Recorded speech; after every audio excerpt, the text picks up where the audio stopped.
ప్రజాస్వామ్యంలో ఓటు హక్కు అనేది అత్యంత శక్తివంతమైన ఆయుధం. కానీ ఎన్నికల సమయంలో ఇచ్చే ప్రలోభాలకు లొంగిపోతే భవిష్యత్తు ఎంతలా నాశనం అవుతుందో ముఖ్యమంత్రి చంద్రబాబు కళ్లకు కట్టినట్లుగా వివరించారు.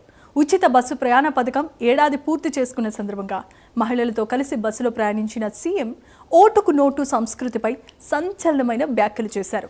ఎన్నికల సమయంలో నాయకులు ఇచ్చే 2,000 రూపాయలకు ఆశపడితే ఆ తర్వాత వారు 2 లక్షల రూపాయలు దోచేస్తారంటూ ఆయన చేసిన వ్యాఖ్యలు ఇప్పుడు రాష్ట్ర రాజకీయాల్లో తీవ్రమైన చర్చనీయాంశంగా మారాయి. తాత్కాలిక ప్రలోభాలకు లొంగిపోతే పిల్లల చదువులు, వైద్యం, ఉపాధి అవకాశాలు ఎలా దెబ్బతింటాయో సామాన్యులకు అర్థమయ్యే రీతిలో ఆయన వివరించారు. ఒకవైపు ఉచిత బస్సు ప్రయాణం ద్వారా మహిళలకు నెలకు 2,000 రూపాయలు ఆదా అవుతుండటాన్ని గుర్తు చేస్తూనే పారదర్శకమైన పరిపాలన ఉంటేనే సంక్షేమం నేరుగా గడప వద్దకు చేరుతుందని స్పష్టం చేశారు. కేవలం సంక్షేమ పథకాలు అమలు చేయడమే కాదు, ప్రజల్లో రాజకీయ చైతన్యం తీసుకురావాలన్న చంద్రబాబు తాజా వ్యాఖ్యల వెనుక ఉన్న అసలు ఉద్దేశం ఏంటన్నది ఇప్పుడు ఆసక్తికరంగా మారింది.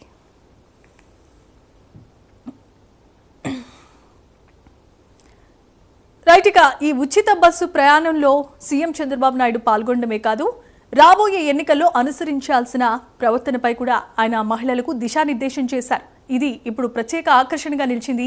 ఇదే అంశానికి సంబంధించి నెల్లూరు నుండి మా కరెస్పాండెంట్ నరేష్ లైవ్ ద్వారా అందించడానికి సూపర్ ఎక్స్క్లూజివ్ న్యూస్లో ఉన్నారు. చిదా Naresh, over to you.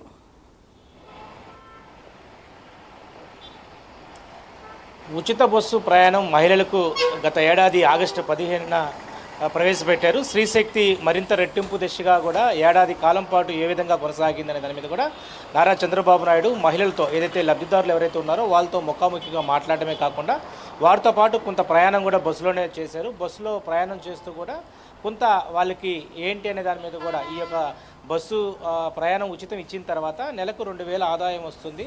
So ఏదైతే సేవ్ అవుతుంది కాబట్టి ఆ సేవ్ అయినటువంటి దాన్ని ఎటువైపు మళ్ళిస్తున్నారు, సేవింగ్స్కి మళ్ళిస్తున్నారా లేదా అనే దాని మీద కూడా మహిళలతో ఆయన మాట్లాడడం ముచ్చటించడం జరిగింది. ప్రధానంగా కూడా ఈరోజు ప్రధానంగా నారా చంద్రబాబు నాయుడు స్త్రీశక్తి రెట్టింపు దిశగా ఉండే విధంగా కూడా కూటమి ప్రభుత్వం ముందుకు వెళ్తుంది. స్త్రీకి సంబంధించినటువంటి సాధికారత అభివృద్ధిలో కీలక పాత్ర పోషించేటువంటి పరిస్థితి కనపడతామని చెప్పి ఒకవైపు నారా చంద్రబాబు నాయుడు మహిళలతో మాట్లాడడం జరిగింది. దాదాపు కూడా కొంత సమయాన్ని మహిళలతో మాట్లాడటమే కాకుండా వాళ్ళ వైపు నుంచి ప్రభుత్వం నుంచి ఎలాంటి ఆర్థికంగా సంక్షేమ పథకాలు మీకు కావాలనేది కూడా ఆయన అడగడం జరిగింది. ప్రధానంగా స్త్రీ శక్తి అనేది పథకాన్ని మరింత రెట్టింపు చేసే దిశగా కూడా కూటమి ప్రభుత్వం ముందడుగులు వేస్తూ ఉంది. ఎక్కడైతే ఓటు అనేది ప్రధానంగా నోటుకి కానీ ఎవరైనా ఆశపడితే రాబోయేటువంటి రోజుల్లో పిల్లలకి భవిష్యత్తు ఉన్నటువంటి పిల్లలు విద్య అయ్యుండొచ్చు, వైద్యం అయ్యుండొచ్చు, ఉపాధి అవకాశాలు కూడా తగ్గుతాయి. అంటే ఒక ఓటుకి 2,000 రూపాయలు తీసుకుంటే ఆ 2,000కు బదులు వచ్చేటువంటి పాలకులు ఎవరైతే ఉన్నారో 2 లక్షల వరకు కూడా సంపాదించేందుకు ముందుకు వెళ్తారు.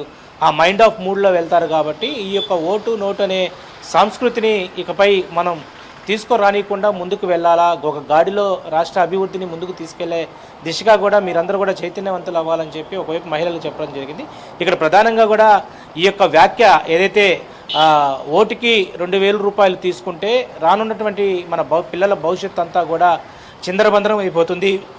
విద్య, వైద్య, ఉపాధి అవకాశాలు కూడా ఏదైతే దూరం అవుతాయని చెప్పినటువంటి మాటల వెనక ఏంటి అనే దాని మీద కూడా ప్రస్తుతం రాష్ట్ర వ్యాప్తంగా కూడా ఒక చర్చ అయితే జరుగుతూ ఉంది. ఈరోజు మహిళలు సైతం కూడా, ఎందుకంటే మహిళలే ఈరోజు పూర్తి స్థాయిలో కూడా కుటుంబాన్ని సరైనటువంటి దారిలో నడిపేటువంటి పరిస్థితి కనపడుతూ ఉంది.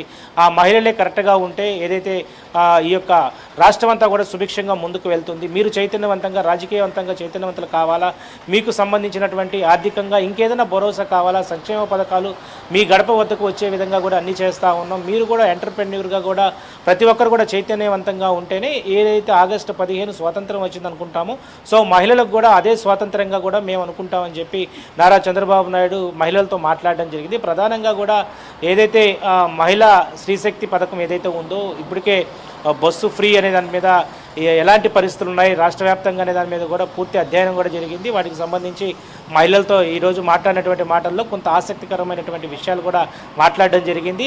ఏదైతే ప్రధానంగా రేపు రాబోయేటువంటి స్థానిక ఎన్నికల దృష్ట్యా ఈ యొక్క మాటలు అన్నారా, లేకపోతే మహిళల్ని చైతన్యవంతంగా పరిస్తే రేపు రాబోయేటువంటి ఎన్నికల్లో కానీ తర్వాత ఏదైతే ప్రధానమైన 2029 ఎన్నికల్లో కూడా ఓటుకు నోటు తీసుకుంటే భవిష్యత్తు పిల్లల తరానికి కూడా అన్ని విధాలుగా కొంత లాస్ అవుతాము. ఖచ్చితంగా ఎవరైతే పాలకులు సరైన గాడిలో పెట్టగలుగుతారో వాళ్ళను మాత్రమే ఎన్నుకుంటే మంచిదని చెప్పి చంద్రబాబు నాయుడు చేసినటువంటి వ్యాఖ్యలు ఏదైతే ప్రస్తుతం ఒక చర్చకు దారి తీసిందో దాని వెనకాల ఏంటనే దాని మీద కూడా మరికొన్ని రోజుల్లో బయటపడేటువంటి అవకాశం అయితే కనపడతా ఉంది.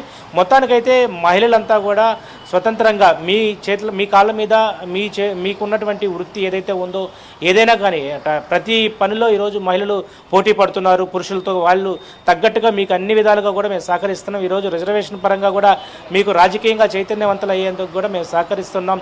కూటమి ధ్యేయం ఒకటే, మహిళా సాధికారత అభివృద్ధి దిశగా కూడా ముందుకు వెళ్తుంది. ఎక్కడ ఏ ఇబ్బంది అయినా కూడా వాటన్నిటి మీద పూర్తి స్థాయిలో ప్రభుత్వం మీకు అండగా ఉంటుందనే ఒక మాటలు ప్రస్తుతం అయితే ఈరోజు ఆ మహిళలతో ముఖాముఖి కార్యక్రమంలో జరిగింది. Jemimah, right, thanks for the updates and details Naresh.